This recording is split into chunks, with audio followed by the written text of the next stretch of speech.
Mutiara Hikmah Official, menyingkap hikmah di balik sunnah.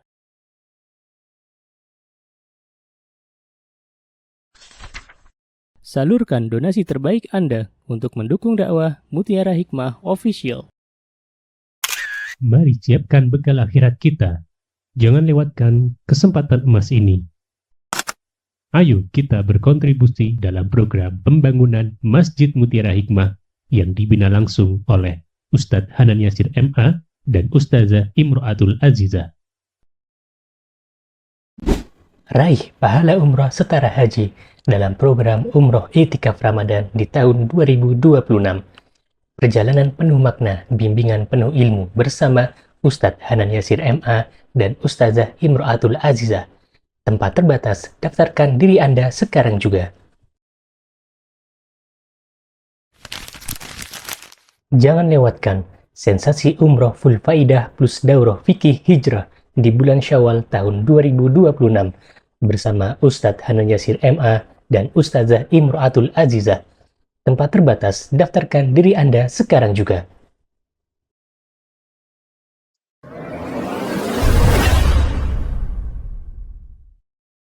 Ibu-ibu jamaah Majelis Ta'lim Hasanah yang berbahagia, alhamdulillah tidak terasa waktu berjalan begitu cepat. Hari ini kita alhamdulillah sudah mempelajari setengah, bahkan lebih dari 100 hadis-hadis pilihan. Dan ini merupakan nikmat dari Allah Subhanahu wa taala. Jadi ketika kita ibu-ibu diberikan oleh Allah, baik itu yang mengajar ataupun yang belajar, diberikan keistiqomahan menyelesaikan satu kitab, itu adalah nikmat dari Allah Subhanahu wa taala. Karena kalau tanpa pertolongan Allah, ada banyak majelis taklim yang dari awal membuka kitab baru seperempatnya sudah kemungkinannya dua. Ustadz atau ustadzahnya yang mundur atau jamaahnya yang mereteli. Ya subhanallah. Jadi inilah kondisi di kita di Indonesia. Ya. Di pertama kali kami berada di Indonesia tahun 2010, ya. Waktu itu saya masih ingat betul, ya, saya buka kitab Ushulus Salasah. Terus salah satu ummahat ibu-ibu tuh ada, waktu itu saya buka kelas, small class 5 orang, Masya Allah, Allahumma barik. Sekarang dari 5 orang ini 4 Masya Allah jadi pengajar. Allahumma barik, semoga Allah menerima segenap amal ibadah kita. Kata beliau, Ustazah, bener nih antum mau buka Ushulus Salasah. Karena selama ini kami itu belajar usul satu nggak pernah rampung, Masya Allah. Dan balik lagi, ya, ketika kita meminta kepada Allah pertolongan, dari awal kita minta kepada Allah pertolongan, maka Allah akan mudahkan jalannya. Ya, jadi saya berpesan kepada teman-teman semuanya, kalau suatu hari teman-teman mengajar, ya, kalau suatu hari teman-teman ingin membagikan ilmu, baik itu dalam bentuk tematik ataupun kitab, maka pertama kali langkah yang harus diambil adalah banyak-banyak minta tolong sama Allah. Ya, luruskan niat. Ya Allah, saya pengen ngajar ini, semoga bermanfaat, semoga Engkau berikan kepahaman untuk para murid-murid saya, semoga Engkau jadikan sebagai ilmu yang bermanfaat. Tolonglah hamba dalam menyampaikan materi ini, semuanya atas pertolongan Allah. Ya. Jadi saya bersyukur sekali Allah telah memberikan kepada kita kemudahan untuk hari ini sampai di hadis insyaallah 53. Kita berdoa kepada Allah, semoga Allah Azza wa Jalla memberikan kesempatan kepada kita untuk menyelesaikan 100 hadis, ya, karena ini Masya Allah hadisnya penting semua dalam kehidupannya, dan semoga Allah Azza wa Jalla memberikan manfaat dari apa yang kita pelajari. Amin Allahumma amin. Baik, monggo silahkan Ustazah Ummu Afgan boleh dibantu untuk dibacakan hadis ke-53. Baik, bismillah.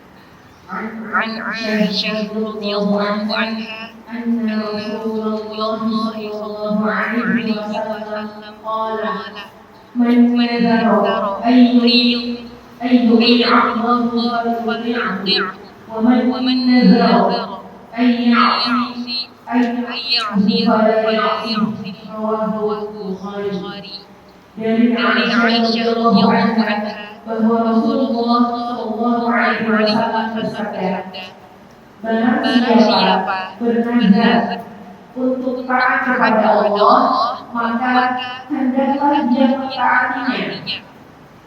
Dan barang siapa bernazar untuk maksiat kepada Allah, maka janganlah dia melakukan maksiat kepadanya. Hadis riwayat Bukhari. Baik, jazakillah khair, barakallahu fiki wa barakallahu fi ilmiki, ja'alallahu hadal amali salih fi mizani hasanatik. Teman-teman yang saya cintai karena Allah, nasta'inu billah. Kita hari ini akan belajar tentang sebuah bab dalam masalah fikih. Ya, jadi Masya Allah ya teman-teman. Di 100 hadis ini kadang kita belajar tentang masalah fikih. Kadang kita belajar tentang masalah fadilah, niat. Ya, tentang keutamaan amal. Seperti kemarin kita belajar ahabbul a'mali ilallahi ta'ala adwamuha wa in qal. Itu kan masalah tazkiyatun nafs. Ya. Kadang kita belajar tentang masalah salat ya. Idza uqimatis shalah fala salatan illal maktubah. Dan hari ini kita belajar masalah fikih, dan di antara bab fikih itu ada namanya nazar. Dan kata nazar ini saya kira bukan kata yang pertama kali didengar oleh kita.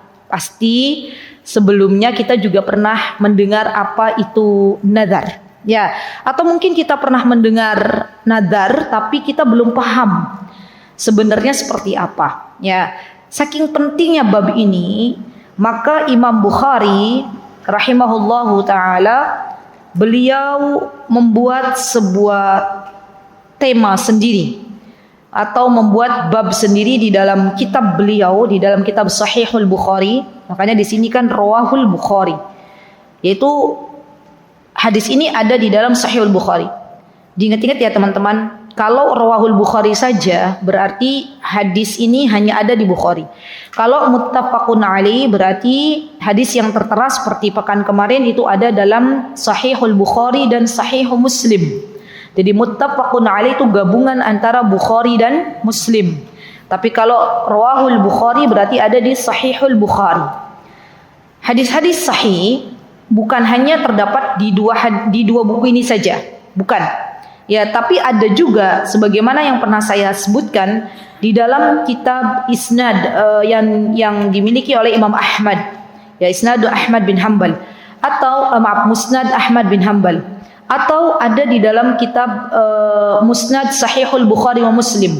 Dan ini adalah hadis-hadis yang tidak ada di dalam Bukhari dan Muslim, tetapi hadisnya sahih. Kita orang Indonesia biasanya terpaku di dalam hadis Bukhari dan Muslim saja. Ya, hadis sahih kita fokus di dua kitab ini saja. Padahal hadis-hadis sahih juga ada terdapat dalam kitab-kitab lain. Ya. Imam Al-Bukhari beliau menyebutkan hadis ini di dalam Kitabul Iman wan Nadar. Jadi kitab bab yang beliau bahas di buku beliau Sahih Al-Bukhari itu namanya Kitabul Iman wan Nadar atau wan Nuzur.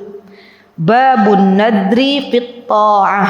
Ya, kitabnya ya bab utamanya ada di dalam bab nadar dan bab iman. Dan untuk rinciannya, judulnya, kalau tadi temanya Imam Bukhari nulis tema buku ini di dalam Sahih Bukhari adalah temanya iman dan nazar. Dan bab-babnya yang lebih rinci beliau tulis bab nazar dalam mentaati Allah. An-nadru fit ta'ah. Nanti kita akan belajar bahwa nadar itu ada, ketika disebutkan nadar untuk mentaati Allah, berarti pastinya ada nadar dalam bermaksiat kepada Allah. Gitu kan ya? Nadar fit ta'ah wa nadaru fil ma'siyah. Dengan nomor hadis 6698. Boleh ditulis menawi nanti teman-teman punya buku ya Sahihul Bukhari, atau mungkin ada yang sudah punya tapi plastiknya belum dibuka. Ada, atau bahkan mungkin sudah punya terus pas butuh kitabnya malah dijual, ya itu juga ada, masya Allah ya. Jadi masya Allah ya teman-teman, kalau minta sama Allah tuh gini mintanya, ya Allah, jangan mintanya jangan gini, ya Allah berikanlah kepada hamba rizki bisa punya Sahihul Bukhari. Allah kasih Sahihul Bukharinya, Allah kabulkan doa kita, tapi itu Sahihul Bukhari hanya jadi pajangan saja. Ya, Kalau berdoa gimana? Ya Allah, berikanlah kepada hamba kitab Sahihul Bukhari dan berikanlah kepada hamba kemudahan untuk bisa memahami apa yang terdapat dalam kitab Sahihul Bukhari dan mengamalkannya. Lengkap teman-teman. Ya. Jangan cuma paham. Kalau paham oke paham, tapi belum tentu bisa mengamalkan. Dan bagi teman-teman yang baru semangat menghafal Quran juga begitu. Ya Allah, berikanlah kepada hamba kemampuan untuk bisa menghafal Quran dengan mungkin serta memahami apa yang hamba hafalkan, apa yang hamba baca, dan mudahkanlah hamba untuk bisa mengamalkannya. Jadi paham dan mengamalkan. Ini paket yang menurut saya tidak bisa dipisahkan dari doa-doa kita. Karena kalau kita paham saja belum mengamalkan, maka nanti ilmu ini akan menjadi bumerang di akhirat. Ya, baik. Nah, sekarang kita belajar apa sih nadar? Yuk, bismillah. Ini pelajarannya hari ini lumayan butuh fokus. Ya, baik teman-teman yang saya cintai karena Allah, an-nadar itu adalah bentuk tunggal dari kata nuzur. Dalam bahasa Arab itu nazar ini jamak. Man nadaro. Ini jamak. Barang siapa yang bernazar dengan banyak nazar. Nazar jamak, nuzur nazar tunggal, nuzur jamak. Saya ulangi lagi. Saya tulis sini ya, biar nggak bingung. Nazar, nazaro. Ini karena sama-sama bentuknya sama seperti ini. Nazaro dengan nuzuro. Nah, ini fathah, fathah. Ini tunggal teman-teman, bentuk tunggal. Ini jamak. Jamak itu tahu jamak? Jamak berarti banyak. Nah, yang betul ini. Nazar itu satu, nuzur itu banyak. Nazar itu satu, tunggal, nuzur itu banyak. Dan tulisannya sama persis, nun, zal, dan ro. Di dalam bahasa Arab teman-teman, ada jamak itu ada 3. Ada jamak mudzakkar salim, ada jamak muannas salim, ada jamak taksir. Maka teman-teman bisa melihat nazar ke nuzur itu jamak apa? Coba yang belajar bahasa Arab itu jamak apa tuh? Apa Bu Satun? Jamak apa? Jamak taksir. Masya Allah, ahsanti. Masya Allah. Ini masuknya jamak taksir. Ya, karena ada 3. Kalau jamak jamak mudzakkar itu biasanya ditandai dengan wawu dan nun. Muslim jadi muslimuna. Kalau jamak muannas salim biasa ditambahin alif dan ta. Muslimatun jadi muslimatun. Nah, itu belajar bahasa Arab gitu nggak sih? Iya ya, Masya Allah. Baik, jadi nazar ini adalah tunggal dan nuzur adalah jamak. Berarti kalau teman-teman ketemu dengan bahasan nazar, ini artinya satu saja. Kalau nuzur itu berarti banyak nazar. Baik. Kemudian yang akan kita pelajari teman-teman adalah apa itu nazar dan apa itu nuzur. Ya, nazar itu teman-teman adalah sebuah janji yang kita ungkapkan untuk Allah Subhanahu wa ta'ala. Jadi nazar itu adalah sebuah janji dari seorang hamba untuk Allah Subhanahu wa ta'ala. Para ulama membahas masalah ini dengan secara detail. Kenapa? Karena banyak dari kebiasaan orang-orang Arab yang mereka bermudah-mudahan untuk nazar. Padahal nazar itu adalah sesuatu yang dibolehkan jika kita tahu atau mampu untuk bisa melaksanakannya. Dan sebaliknya, jika kita masih ragu-ragu bisa enggak ya saya melaksanakan janji tersebut, maka para ulama mengatakan makruh hukumnya. Ya, jadi nazar ini sesuatu yang mubah bisa jadi makruh teman-teman. Kenapa? Karena nanti kalau kita tahu bahwa kita itu tidak mampu untuk melaksanakannya tapi dipaksa untuk berjanji, maka kita nanti kena kafarah. Kalau kita nggak menunaikan kafarohnya, maka kita kena dosa.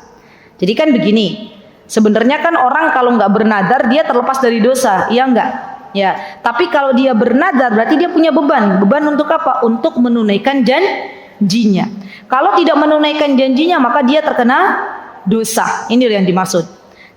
Masya Allah ya, para ulama sekelas para sahabat, sekelas para tabi'in, para atba'u tabi'in, ini justru mereka terkadang tidak mendekati dengan nadar ini, ya, karena nadar itu konsekuensinya berat, ya. Seumpamanya teman-teman bernadar, ya Allah, ya mengungkapkan janji kepada Allah, ya Allah, saya itu kalau anak saya masuk ke sebuah universitas favorit di Yogyakarta, saya mau bernadar mau puasa Daud. Itu berat nggak kira-kira nadarnya? Berat, ya. Ya Allah, saya kalau teman-teman biasanya nadarnya apa? Kalau anak perempuan saya dapat jodoh, saya mau bernadar, ini boleh nggak? Mandi 7 kembang atau 7 air gitu ya, di sebuah sungai, ya. Itu kira-kira boleh apa betul? Enggak, ya. Itu nadar-nadar yang seperti itu justru nanti bermaksiat kepada Allah Subhanahu wa taala. Jadi para ulama banyak yang tidak bermudah-mudahan dalam bernadar, dan seorang penuntut ilmu juga hendaklah tidak bermudah-mudahan dalam bernadar. Karena nadar itu punya konsekuensi yang harus ditunaikan. Dan nadar, teman-teman, bisa disebut ibadah jika kita meniatkan untuk Allah Subhanahu wa taala. Yuk kita lihat di dalam surah Al-Insan ayat 7. Silahkan dibuka Al-Qur'annya. Surah Al-Insan ayat 7. Boleh teman-teman dibuka? Boleh dibacakan Ustaz Ummu Afgan? Al-Insan ayat 7. Sudah ketemu teman-teman? Oke, yuk.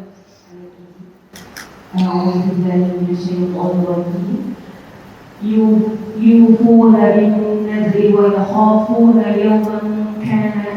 يوما كان شره مستطيرا. Artinya mereka menunaikan nazar dan takut akan suatu hari yang azabnya merata di mana-mana. Masya Allah. Masya Allah. Baik, ibu-ibu yang saya cintai karena Allah, kalau kita melihat surah Al-Insan ayat sebelumnya, maka di sini Allah Subhanahu wa taala menceritakan tentang kondisi para penghuni surga. Ya. Jadi kalau kita lihat ayat itu jangan lihat hanya separuh-separuh. Tapi lihat ayat sebelumnya, konteksnya itu lagi berbicara masalah apa, gitu ya. Coba kita lihat, ya kan? Di sini disebutkan di ayat yang kelima, apa kata Allah? Ya subhanallah, ini penyemangat motivasi kita agar kita rindu dengan surga. Apa kata Allah? A'udzubillahi minasyaitonir rajim. Bismillahirrahmanirrahim. Innal abrara yashrabuna min ka'sin kana mizajuha kafura. عينا يشرب بها عباد الله يفجرونها تفجيرا يوفون بالنذر ويخافون يوما كان شره مستطيرا ويطعمون الطعام على حبه مسكينا ويتيما وأسيرا. Satu lagi, إنما نطعمكم لوجه الله لا نريد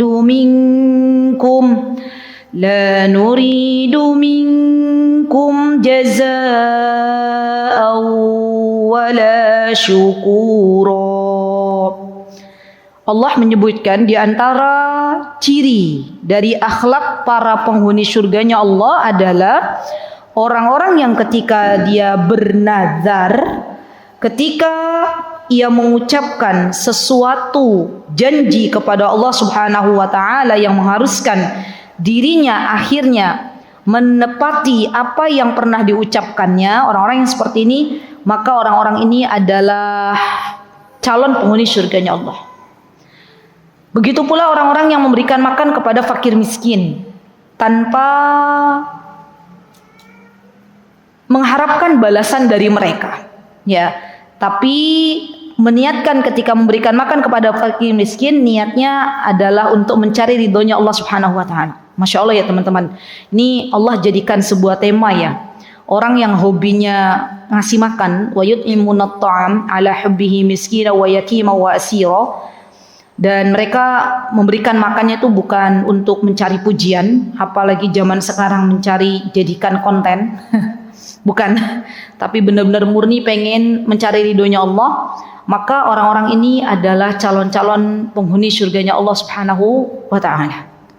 Ya, maka dari itu para ulama mengatakan ketika Allah menyediakan surga bagi orang-orang yang menepati nadarnya, artinya nadar itu adalah bagian dari ibadah dengan syarat kalau dia menunaikan.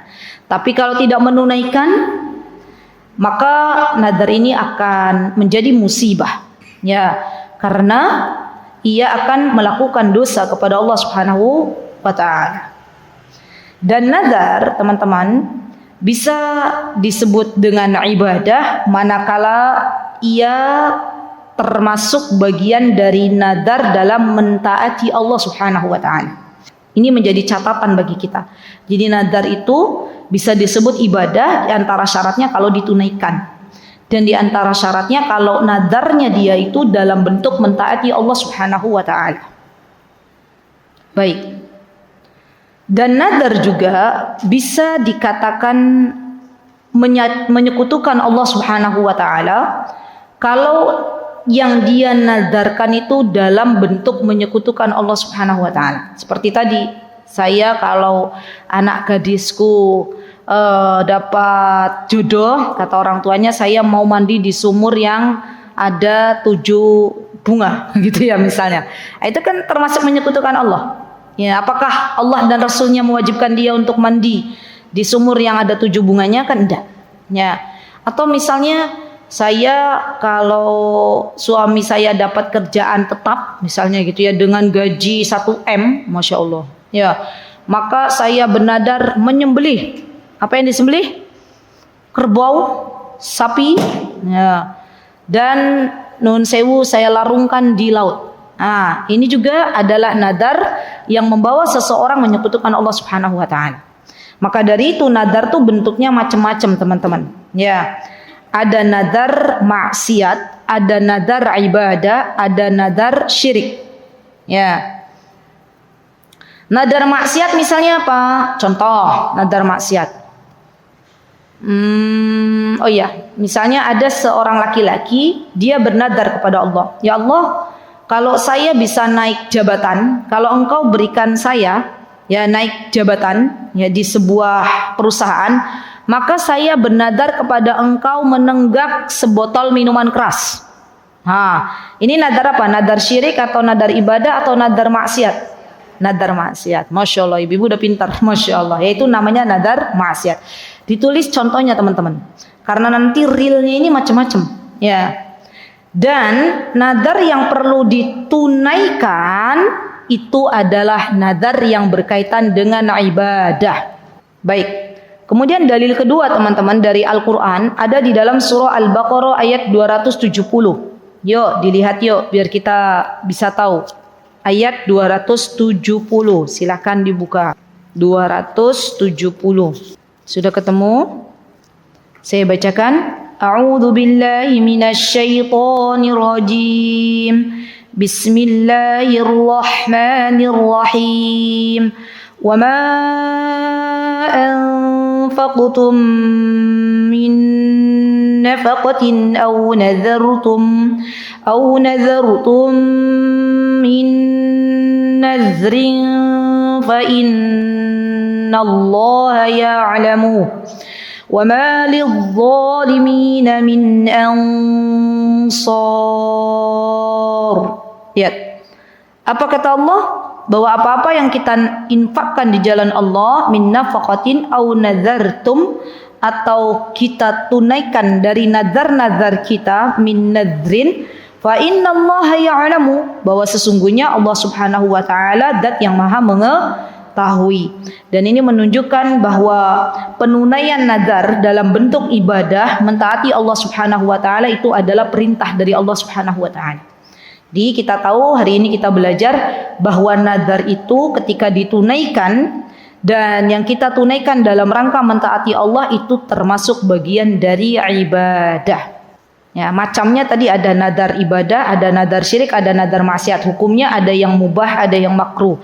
Tapi para sahabat mereka mayoritas dari mereka tidak bermudah-mudahan dalam bernazar.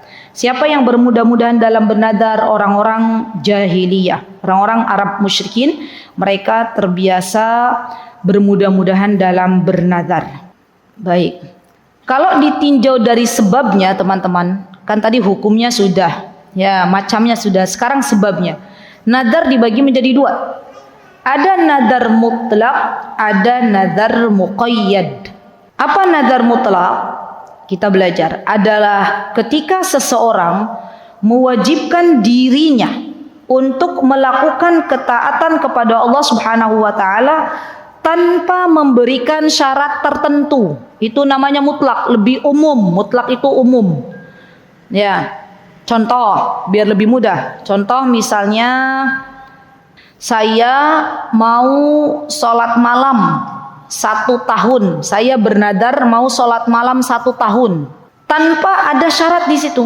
Ya, harusnya gimana? Harusnya kalau pas saya lagi sholat, kalau pas saya lagi suci, itu kan syarat. Tapi kalau saya mau bernadar kalau anak saya dapat kerjaan yang layak, ya zaman sekarang banyak ya qadarullah teman-teman ya, yang sudah dapat kerjaan di PHK, gitu kan? Banyak kan sekarang perusahaan-perusahaan yang mem-PHK karyawannya ribuan. Ya, maka ada seorang istri bernazar, ya Allah kalau suamiku tidak di PHK, maka saya akan bernazar sholat malam 1 tahun tanpa dia mensyaratkan kalau pas saya suci. Nah ini namanya nazar mutlak. Nazar muqayyad, dia melakukan ketaatan kepada Allah Subhanahu wa taala untuk dirinya dengan adanya syarat dan ketentuan yang berlaku. Dan kedua-duanya teman-teman, kalau kita pernah bernazar maka harus ada konsekuensi untuk menunaikannya. Nah kalau tidak ditunaikan gimana tuh? Ayo, kalau misalnya kita bernazar tapi nggak ditunaikan, ada apa dalam Islam? Ada kafarah atas sumpahnya kita.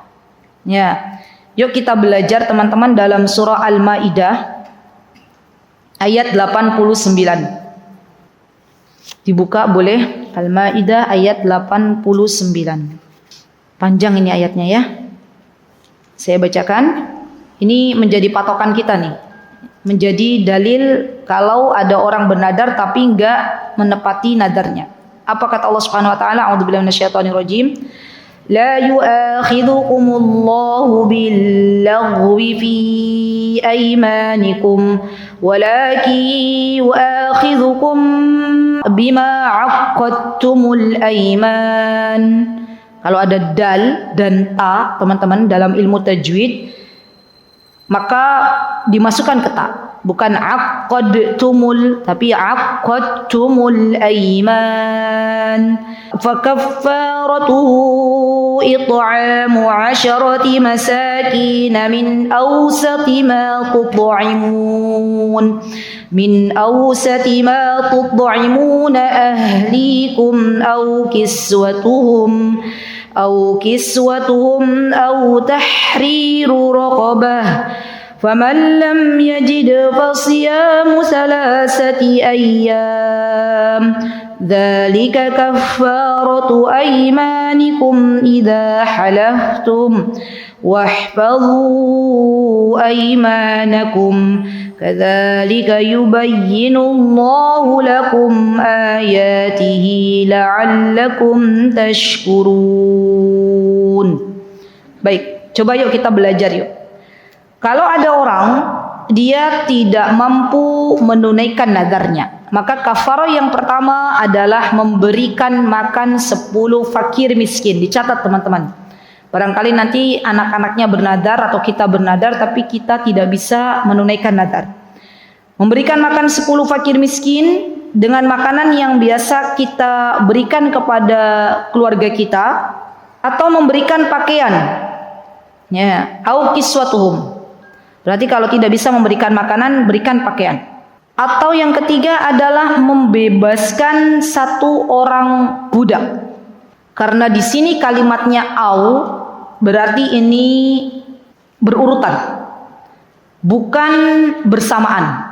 Ya, au dalam bahasa Arab au itu atau. Berarti diawali dari pertama. Bisa enggak dia ngasih makan fakir miskin 10? Oh, enggak bisa. Ya udah, kasih baju.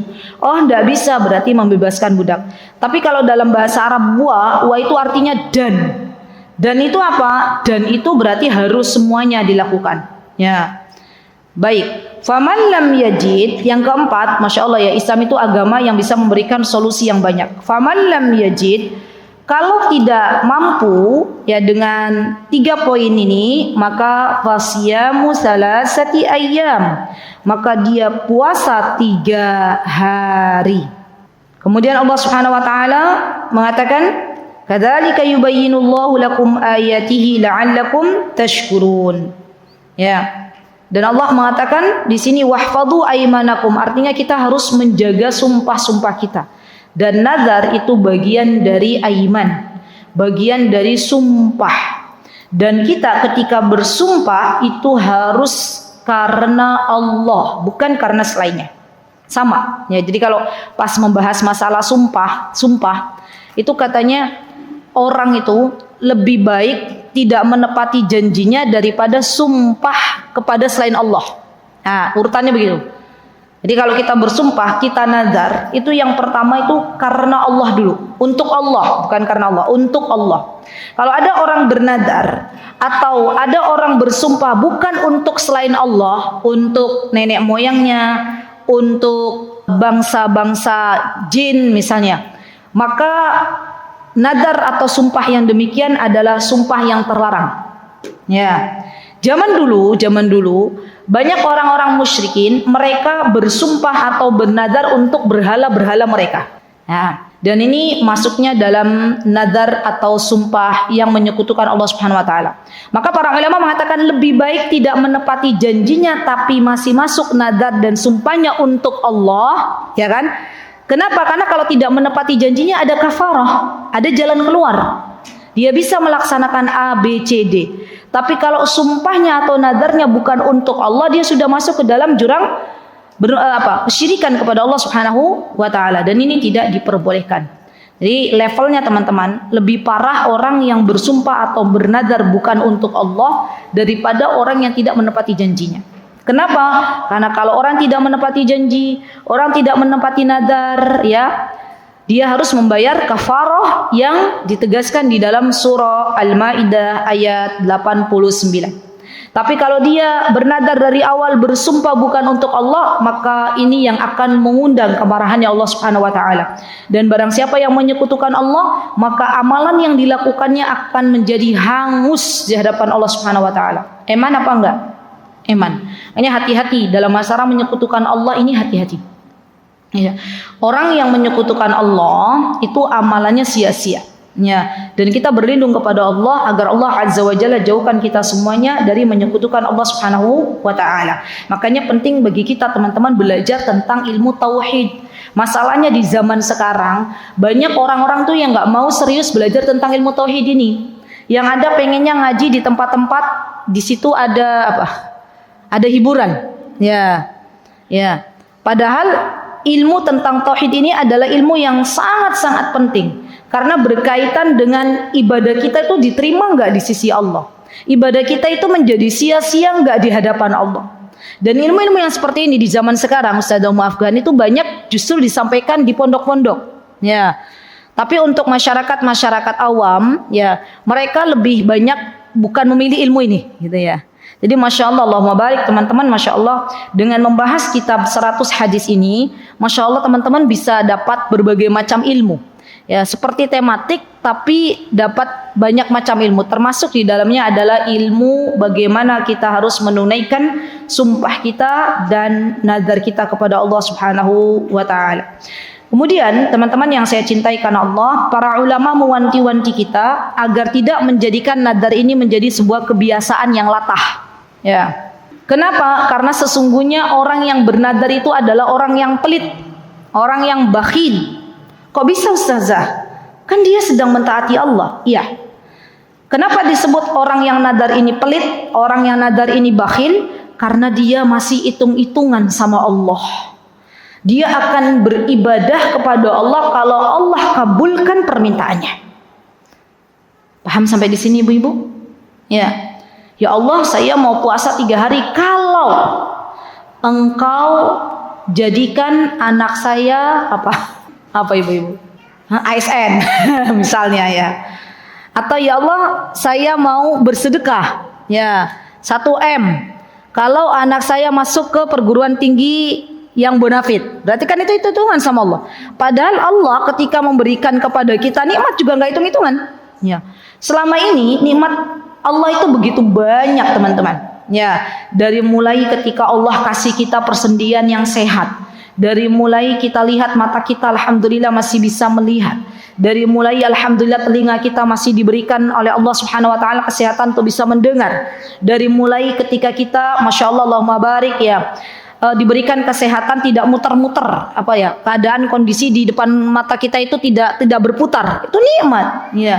Bagi orang-orang vertigo teman-teman yang pengen, dia inginkan adalah berhentinya putaran ini. Nah, dengan nikmat Allah Azza wa Jal, Allah jadikan kita tidak merasakan adanya perputaran bumi. Dan ini nikmat dari Allah Subhanahu wa taala. Dengan begitu banyak nikmat yang Allah berikan, kok kita masih hitung-hitungan dalam beribadah kepada Allah. Gitu loh. Makanya para ulama zaman dahulu mengatakan jangan dibiasakan dikit-dikit nadar, dikit-dikit sumpah. Itu adalah sesuatu yang dijauhi oleh para ulama.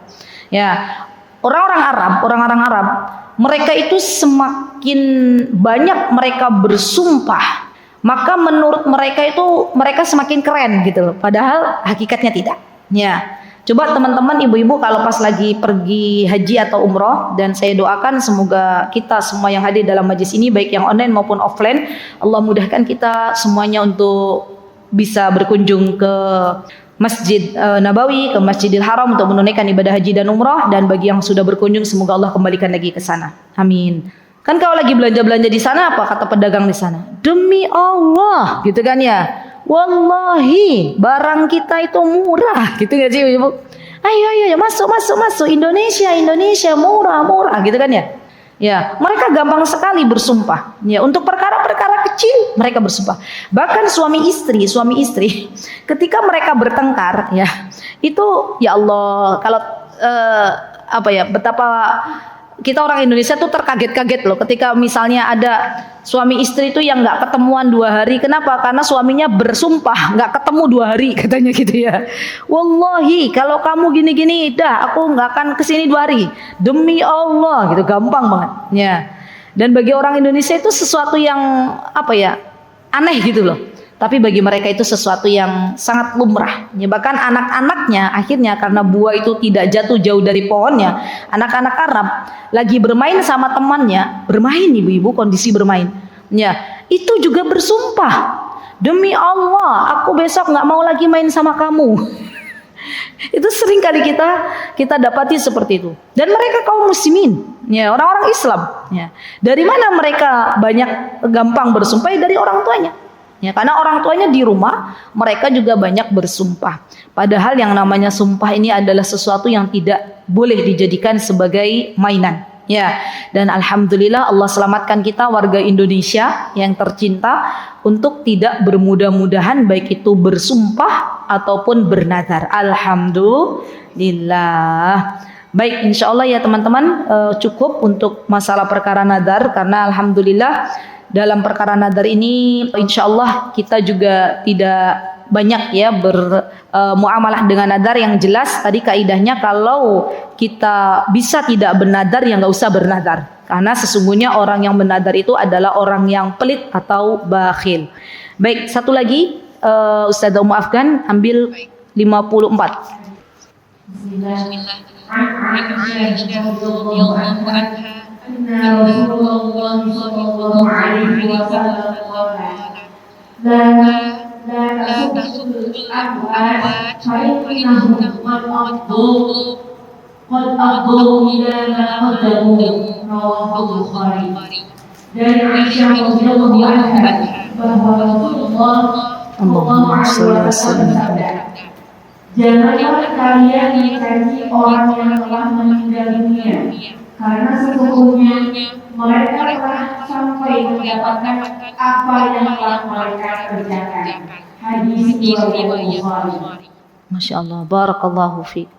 Ibu-ibu yang saya cintai karena Allah, bab ini mengingatkan kita bahwa sesungguhnya kita semua akan meninggal dunia. Dan ketika seseorang itu sudah meninggal, artinya dia sudah terlepas dari dunia ini. Ya enggak? Kalau ada orang sudah meninggal dunia, berarti dia sudah lepas dari dunia. Dia sudah masuk ke alam berikutnya. Jadi dalam kehidupan ini ada beberapa alam yang kita lalui. Di antaranya alam yang sudah kita lalui, alam apa saja? Alam rahim. Ya, ketika kita sedang berada di rahim ibu kita. Kemudian alam apa lagi? Alam dunia. Ada alam apa lagi? Alam barzakh. Ketika seorang hamba berada di kubur. Dan yang keempat alam akhirat, yaitu ketika seseorang dibangunkan oleh Allah Subhanahu wa taala untuk menghadap Allah Subhanahu wa taala, dan ini adalah perkara yang sangat-sangat penting. Baik. Nah, Rasulullah sallallahu alaihi wasallam yang melarang kita, apa kata beliau? La tasubbul amwat. Nah, ini penting nih, terutama bagi kaum wanita. Karena ini berkenaan dengan lisan. La tasubbul amwat, janganlah kalian menjelek-jelekkan, janganlah kalian mencela. Al-amwat artinya adalah keburukan orang yang meninggal dunia. Jadi nggak boleh lagi kita cela-cela. Oh, fulan itu dulu waktu masih hidup, apa ya? Dia tuh sukanya ngerampok. Wah, ibu itu dulu waktu masih hidup sukanya tiktokan, gial. Nah, berarti kan kita mencela orang yang sudah meninggal dunia. Ya, keburukannya disebut-sebut kembali. Kenapa? Fa innahum qad afdau ila ma qaddamu. Kata Rasulullah, karena mereka telah mendapatkan apa yang telah mereka kerjakan. Semuanya ada balasannya. Maksudnya begitu. Apa yang kita kerjakan di dunia hari ini pasti Allah akan berikan balasan kita di alam barzakh sebelum kita masuk ke alam akhir. Ya, jadi alam barzakh itu gerbangnya. Ya, gerbang seseorang memulai alam ghaib. Ya. Dan ketika Allah Subhanahu wa taala menyelamatkan seorang hamba, ya, memberikan kenikmatan-kenikmatan kubur, maka insya Allah kesananya lebih ringan. Tapi sebaliknya, kalau Allah Azza wa Jalla na'udzubillah summa na'udzubillah mengadab seseorang di dalam kubur, orang yang berada di dalam kubur ini mendapatkan siksa atau azab. Karena kubur itu cuma dua, ada nikmat, ada azab. Kalau ada orang mendapatkan azab kubur, maka sesungguhnya perjalanan untuk selanjutnya menjadi sangat-sangat berat. Ya, penting teman-teman bagi kita untuk tidak meninggalkan doa sebelum salam. Apa doanya? Allahumma inni a'udzubika min adabi jahannam wa min adabil qabr. Terus wa min fitnatil mahya wal mamati wa min syarri fitnatil masihid dajjal. Ya, jadi 4 ini harus kita terus ya dawamkan, berdoa kepada Allah, karena keempat-empatnya ngeri gitu loh. Bisa aja orang ya dohirnya baik di dunia, tapi ternyata dia punya hati yang busuk, dan ini yang menyebabkan akhirnya dia mendapatkan siksa kubur. Na'udzubillah summa na'udzubillah. Ya, maka penting bagi kita untuk belajar kembali, ya, dihafalkan doa sebelum salam, ya, setelah tahiyat akhir. Baik, faidah apa yang bisa kita ambil dari hadis ini teman-teman? Yang pertama adalah ya, kita dilarang untuk mencela orang yang sudah meninggal dunia atau merendahkan kehormatannya. Nah, ini nggak boleh. Kalau ada seorang pemimpin ya yang tadinya zalim kemudian meninggal dunia, nggak usah dicela-cela, didoakan aja. Ya, kalau dia muslim. Karena ada kalimat larangan dari Allah Subhanahu wa taala di mana kita tidak boleh yang namanya mencela ya orang-orang yang sudah meninggal dunia. Faedah yang kedua, kita bisa belajar bahwa sesungguhnya apa yang dikerjakan oleh seorang hamba di dunia ini pasti akan mendapatkan balasan yang setimpal dari Allah Subhanahu wa taala. Kalaupun mereka sebelum meninggal dunia mengerjakan kebaikan, maka Allah balas dengan nikmat kubur. Dan sebaliknya ketika mereka mengerjakan keburukan, maka Allah akan balas dengan azab kubur. Baik, jadi pertama dilarang mencela, mencelanya aja nggak boleh. Wah, pantes ya, dia kuburnya begitu karena dulu nun sewu dia penarik pajak, misalnya. Ini hati-hati nih. Masalah pajak ini teman-teman ya, ini masalah yang sangat-sangat mengerikan. Orang-orang yang narikin pajak di dunia itu hidupnya mentereng. Tapi wallahi takutlah kepada Allah. Kita pernah ya mendengar seseorang yang meninggal dunia, naudzubillah semua naudzubillah, dia penarik pajak, sebelum dikubur dari kuburnya keluar api. Ya. Nah, itu tuh mengerikan. Itu menjadi pelajaran sebenarnya. Tapi banyak orang yang akhirnya menutup-nutupi kisah ini, ya. Padahal kisah ini tuh benar adanya, ya. Dan saya pernah bercerita nggak ke teman-teman bahwa saya punya tetangga di kampung, ya. Beliau itu juga ketua pajak bahkan ya. Itu di akhir-akhir kehidupannya itu subhanallah tangannya menampar, masih hidup ya. Tapi beliau itu menampar-nampar badannya. Ya, menampar-nampar badannya sampai sekarang belum Allah sembuhkan. Ya, di akhir-akhir kehidupannya terus saja. Ya, semoga nas'alullah as-salamah. Semoga Allah menyembuhkan beliau dan memberikan kepada beliau rasa bersalah, bertaubat kepada Allah Subhanahu wa taala. Ya. Ada faidahnya. Kenapa Allah tidak wafatkan dulu? Ya, kenapa? Karena Allah masih memberikan kepada beliau kesempatan untuk bertaubat kepada Allah Subhanahu wa taala. Dan apapun maksiat yang pernah dilakukan oleh seorang hamba, kalau dia bertaubat dengan taubatan nasuha sebelum meninggal dunia, maka Allah Azza wa Jalla akan menghapuskan segala kesalahannya. Masya Allah. Jadi sekali lagi teman-teman, jangan main-main ke area pajak itu, dan kita berdoa kepada Allah semoga Allah Azza wa Jalla ya menjauhkan anak keturunan kita untuk bekerja di sektor-sektor pajak ya, karena memang mengerikan sekali ya, adabnya itu mengerikan. Sebelum akhirat Allah sudah tunjukkan ada adab kubur. Baik, hikmah yang ketiga atau faidah yang ketiga, ketika kita mencela orang yang sudah meninggal dunia ya, artinya kita sedang menyakiti karib kerabatnya. Ya, adanya larangan kita tidak boleh mencela itu karena kalau kita mencela ya dan didengar oleh karib kerabat mayit, maka karib kerabat ini akan merasakan kesedihan yang sangat gitu loh dengan kerabatnya yang sudah meninggal dunia. Jadi menyakiti itu maksudnya memberikan kesedihan. Baik, dulu pada zaman dulu kala pernah dikisahkan oleh Anas bin Malik radhiyallahu anhu. Yuk kita dengarkan bersama-sama apa yang dikisahkan oleh Anas bin Malik. Kata Anas bin Malik, murru bi janazah. Para sahabat melewati jenazah. Fa asnau 'alaiha khairan. Maka sikapnya sahabat ketika ada jenazah yang lewat, sikapnya sahabat tuh memuji jenazah ini. Jadi ini perlu kita tiru teman-teman sebenarnya. Ketika ada jenazah kita nggak tahu ya jenazahnya siapa, tapi dia muslim ya disolati ya. Kemudian biasanya kalau di Indonesia kalau jenazahnya muslim ada suara murotal, sesudes di mana-mana gitu kan ya. Jadi kalau di Indonesia itu ciri khasnya jenazahnya muslim itu ada suaranya sesudes ya. Semoga Allah menjaga beliau. Ya, berarti muslim, maka kita sanjung dengan kebaikan-kebaikan. Kita mintakan ampunan kepada Allah Subhanahu wa taala. Dan Nabi kita Muhammad SAW faqala Nabi sallallahu alaihi wasallam wajibat. Ya. Maka Rasulullah mengatakan wajibat, pasti baginya. Summa marru bi ukhra fa asnau 'alaiha syarran. Kemudian mereka para sahabat melewati jenazah yang lain.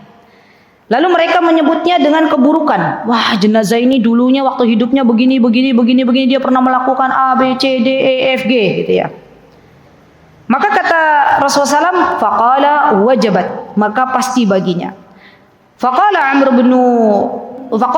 bin Al-Khattab radhiyallahu anhu, dan Umar bin Khattab, kita tahu Umar bin Khattab itu Masya Allah ya, kalau saya bayangin tuh Umar bin Khattab tuh kayak orang Jakarta. Masya Allah, Allahumma barik. Ya, ya berkata di depan A, B, B gitu. Kalau kita mau Jawa apa? Bilang A di depan, bilang B di belakang. Gimana?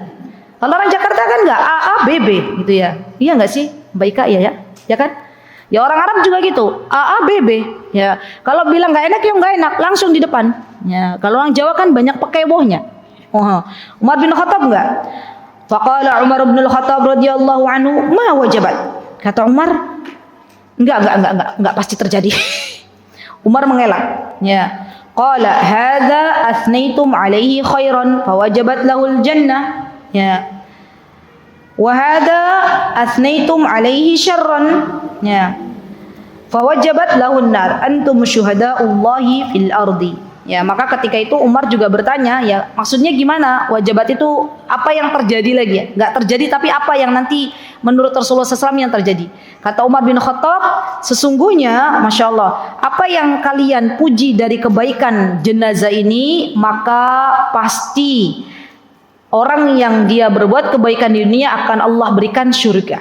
Dan sebaliknya ketika ada seseorang yang dia mencela, maksudnya tidak memujinya dengan keburukan-keburukan yang pernah dilakukan di dunia, maka Allah akan janjikan untuknya neraka. Dan ini pelajaran penting bagi kita teman-teman.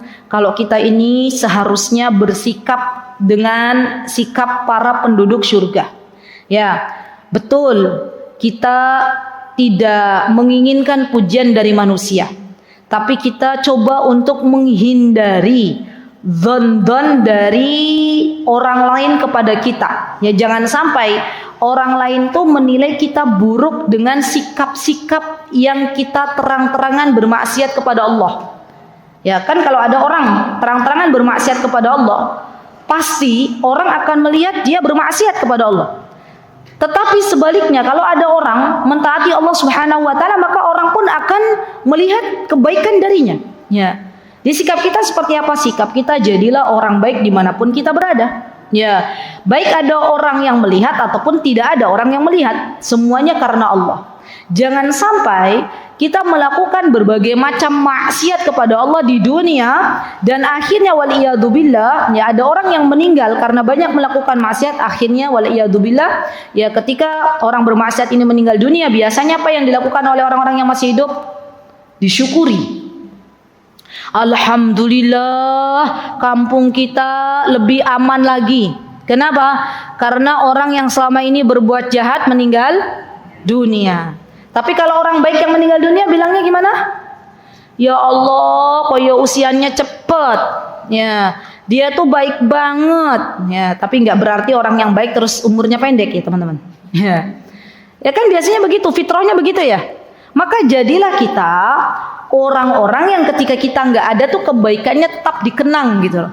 Tapi bukan itu maksud kita. Bukan kita berbuat kebaikan untuk dapat pujian, bukan. Tapi jadilah kita orang-orang yang ketika kita meninggal dunia tuh ada doa dari kaum muslimin dengan doa-doa kebaikan untuk kita, bukan doa-doa keburukan yang disematkan untuk kita. Berjuanglah untuk hidup yang sebentar ini, karena sesungguhnya kita semuanya akan kembali kepada Allah Subhanahu wa taala, dan apa yang kita lakukan di dunia selama ini kelak akan Allah balas di akhirat, baik dengan surganya ataupun dengan nerakanya.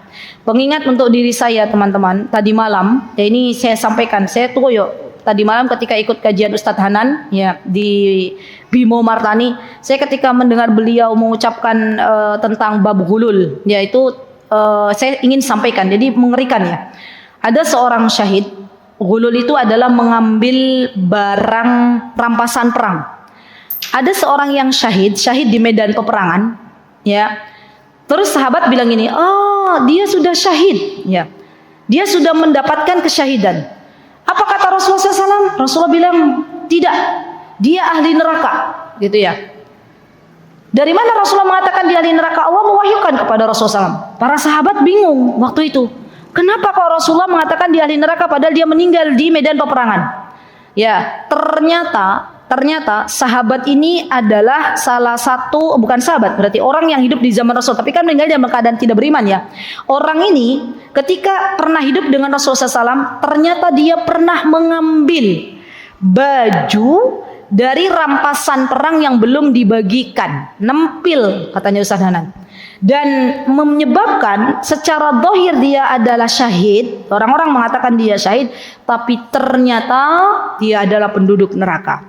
Ya, nasihat untuk diri saya dan teman-teman semuanya, ya, takutlah kepada Allah dikala kita sedang sendirian ataupun kita sedang bersama banyak orang, karena sesungguhnya kemaksiatan yang kita lakukan dalam kesendirian, kemaksiatan ya baik itu waliyadzubillah ya, kemaksiatan yang ada di dalam hati berbentuk kesombongan, atau kemaksiatan yang dilakukan dengan anggota badan ya dalam kesendirian hanya kita dengan Allah Subhanahu wa taala, kalau kita terus berbuat maksiat maka itu yang akan menghantarkan kepada su'ul khatimah. Na'udzubillah, summa na'udzubillah. Kita berdoa kepada Allah, semoga Allah Azza wa Jalla mengampuni segala dosa kita. Semoga Allah Subhanahu wa taala mengangkat ya derajat kita di hadapan Allah, dan semoga Allah Azza wa Jalla mengaruniakan untuk kita husnul khatimah, serta semoga Allah Azza wa Jalla menempatkan kita di dalam surga Firdaus. Amin Allahumma amin. Itu yang bisa saya sampaikan. Jikalau ada kebenaran tentunya datang dari Allah Subhanahu wa taala. Jikalau ada kesalahan datang dari saya pribadi, saya memohon maaf yang sebesar-besarnya.